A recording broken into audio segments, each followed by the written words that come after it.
All right, welcome. So we're going to cover something that has literally just happened. Angela Rayner has been on Sky News in the past. I want to say recording this the last 15 minutes or so, and I just want to hear what her justification is for what we covered on the channel about her effectively avoiding £40,000 of stamp duty tax on our new home in Brighton and Hove. I've seen about a minute 10 seconds of the interview. It's a 7 minute segment on Sky. Actually, let me just show you the headline. So this is the headline. Angela Rayner admits she should have paid more stamp duty on flat purchase and considered resigning. So I don't think she will resign, but she's definitely considered resigning. I guess we're going to hear her justification, and I want to react to that alongside you. I'd welcome you to share your thoughts. Let me know if you feel empathy with her. And I say empathy because I don't think she's going to get any sympathy, but empathy, perhaps. Before we get started on this, I want to say welcome to everyone who's recently just joined. Honestly, the video on her last Friday has got over 2,500 new subscribers. So I want to say thank you for being here. If you do get value from this video, this isn't quite a silk shirt, but it's still a nice shirt, I think. So if you like the shirt and you get value from this video, consider subscribing. Let's just jump straight into her interview and her segment on Sky this afternoon. Let's make sure I've got it right down at the bottom. Here we go. Deputy Prime Minister, you've been accused of dodging a £40,000 tax bill on your new home on the South Coast. You said it was your main home, while also claiming your constituency home in Ashton was your main home for other purposes. You just want to clear this up. What's going on? Yeah, first of all, Beth, it's been I have to say, Beth's tone here is very neutral. It's not, I'm going to get at you. I want blood. I like the fact that she's staying a little bit neutral and she's going to give Angela enough time to explain. Whether her justification or her explanation is going to win people over, I don't know. I guess we'll find out together, right? quite a distressing time for my family.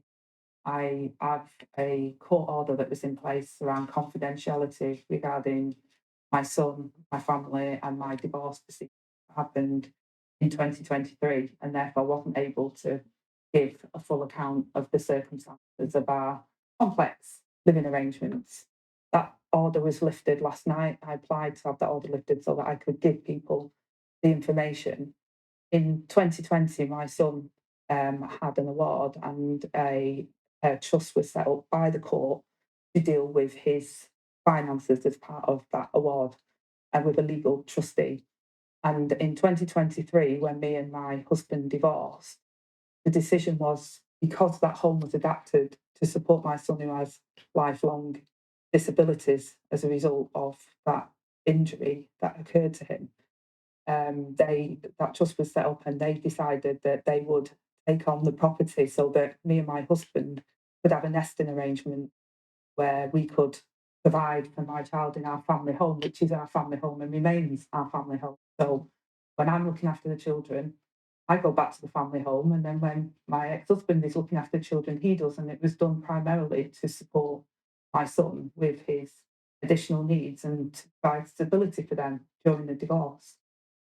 Okay, so this is quite interesting because in the video on Friday, if you recall, we reported that obviously she took her name off the deeds, but we didn't quite know how that worked because how can you take your name off the deeds, not own the property, but still retain ownership, if you will? So from what I'm gathering here, and I could be wrong, but what I'm gathering here is that she's put the property in trust so that her son, because it's an adapted home, her son always has like a home, is what I'm getting. Now, does that justify it? Look, I think if you take away the fact that she's deputy prime minister, this wouldn't be in the news. It's the fact that she is deputy prime minister that this is something that people are talking about clearly, right? And I think because she's deputy prime minister, the the burden of being as transparent as possible and not tax dodging, if you will, maybe tax dodging is the wrong phrase, avoiding tax, if you will, shouldn't necessarily be something that you do. Although I think 90% of the population, if not 99% of the population, would do exactly what she's done based on her circumstances. But I don't know. You let me know what you think in the comments down below. And that was the arrangement that we put in place. I then went to purchase, took my life savings basically out of the property, the 25% that I still owned within the property, took that money out so that I could purchase with a mortgage the place in Hove. And I took, advice on that, and I relied on that legal advice that I received that said that I was liable to pay the standard stamp duty. Subsequently to that, with all of the media reports that have been coming out, I took expert counsel advice on all of my affairs to ensure that everything was done proper. And that expert counsel said that the advice that I received was inaccurate because of the trust. I don't own the property, it's true. I only own one property that is mortgaged, like most people. But because of the nature of the trust that was set up by the court, that I would be liable to pay the additional stamp duty.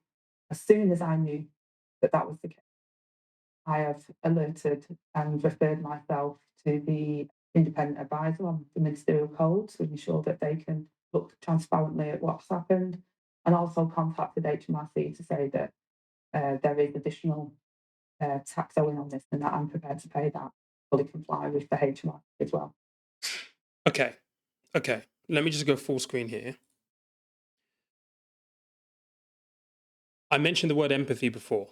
Do you feel any empathy at all right now? Because I don't know, like, I think I said in the previous video that you're dealing with human beings here and this is human nature. And I think, again, if she wasn't the PM and she did this, this wouldn't be under the spotlight at all. It just wouldn't be. It's because of who she is. I do feel empathy with her in the fact that she's taken some advice, and obviously the advice was wrong because of the trust. Okay. So this is an easy mistake that anyone could have made. She just happens to have made this mistake whilst being Deputy Prime Minister against the backdrop of everything that is happening with news that we're hearing about what Rachel Reeves is going to do for the budget, in the budget, to fill the £40 billion black hole that we face as a country. And I think it's against this backdrop that makes people angry, that makes this a talking point. And I don't know. Look, maybe she's a great actress. Maybe I'm being sold, but she looks sincere, right? I don't know. You tell me. You may be getting something completely different, and that's completely fine. But she sounds and looks sincere. I have a bit of empathy. I don't know. You tell me what you think. So the accusations that you didn't pay enough stamp duty on Hove, they're actually accurate. You didn't. They are accurate, Yeah. but they're accurate in a different sense. I think the accusations were that I You set were up a flipping. trust or I'd flipped it to try and avoid paying it. But actually, the complex area of the trust, which the advice that I relied upon didn't pick that up, the leading tax counsel, who has subsequently looked at it, has gone into that and has said that actually, because of that, it did remain my sole property. And the trust wasn't set up as accusations have been made for me to try and flip. In your state, Well, at least she's admitted that, okay, I haven't paid enough stamp duty. And I know that she's blaming this on incorrect advice. But again, anyone can have incorrect advice. Whether she has now taken the other set of advice, disclosed the trust. I mean, look, this could all be still an elaborate cover up, an elaborate, I guess, story to help her gain favor, right, in the public's eyes. I guess you're going to have to decide on what side you find yourself in this conversation, but at least she's admitted it, I think. And I think that's really, really important at the end of the day.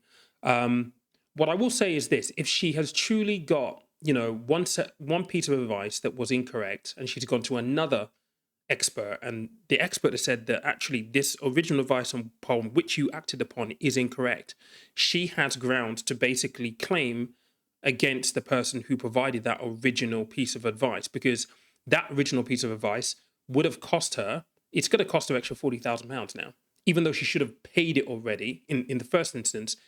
She's going to have to fork out that money and obviously fork out fee. So she's got some grounds for indemnity here, and I wonder if she'll take action on that. Statement here, and it's a very long, detailed statement, and it is extremely complicated. You say, I deeply regret the error has been made. I'm committed to resolving the matter, and I have referred myself to the independent advisor on ministerial standards. Just two more follows up for that. Um, did you consider resigning over this? I've been in shock really because I thought I'd done everything proper and relied on the advice that I received. And I'm devastated because I've always upheld the rules and always have done and always felt proud to do that. I feel, that it is devastating for me. And the fact that the reason why those confidentiality clauses are in place was to protect my son, who, through no fault of his own, he's vulnerable. He's got this life changing, lifelong conditions. And I don't want him or anything to do with his day to day life to be subjected to that level of scrutiny because it's his and my ex husband. That's not fair on them. Often my family are dragged in because of what my role is and what I do. But I try to uphold the highest standards, and that's why I've referred myself so that the independent advisor can look at everything. He can look at all of the details of what's gone on. You talked about how hard it was to raise this. Was there a moment as a mum, not as Angie Rayner, the Deputy Prime Minister, where you thought, I'd rather just quit this than have to actually explain about my son who I'm trying to protect? Did you think about just putting it in rather than having to do this now? I spoke to my family about it. I spoke to my ex husband, who has been an incredibly supportive person because he knows that all I've done is try and support my family and help them. But you did think about, should I put it in? See, I don't know about you, but that's actually I find that a little difficult to kind of like watch. And again, this is where I said last week, and I think this is still something that we should still consider. And this is the fact that we are dealing with human beings who, at the end of the day, I mean, I think it's rule of thumb that politicians are hated, particularly in periods of time when the general public feels as though the government isn't working for them. Public services are suffering. We are facing down the barrel of tax rises, inflation. Things aren't going well. Politicians are often the ones that get it in the neck first and foremost. And think she is a human being, she's a mum, and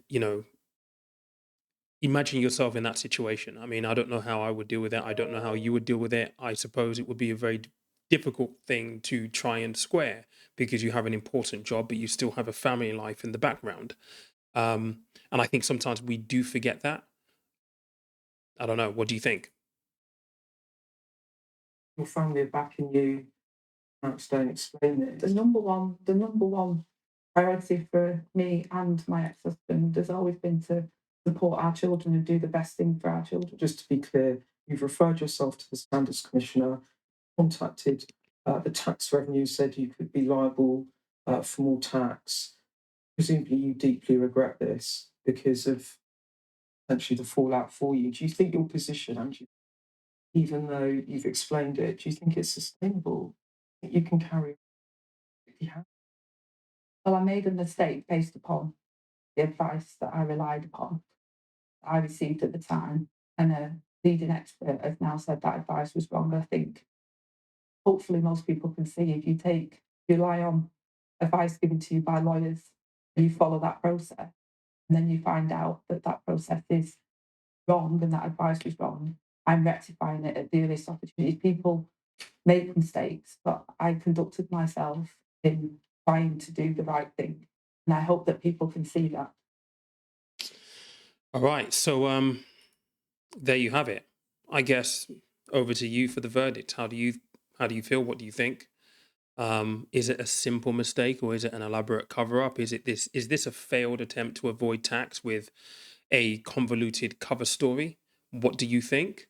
Um, I think it's very easy to go down the route of conspiracy theory and conspiratorial thinking. I don't necessarily like that. I think human beings are as they are. Um, and look, it's okay not to be an expert in everything. I would say I know a lot about finances, but there are still things that I don't know. She's a politician. She doesn't know the intricate frameworks of taxation. she's taken advice, the advice was wrong. I don't know. You let me know what you think in the comments down below. Again, the question is, do you empathize with her? Not asking for sympathy here. Do you empathize with her? And I'm saying this as someone who did not vote Labour. I'm not a fan of Labour. What do you think? Let me know. Cheers.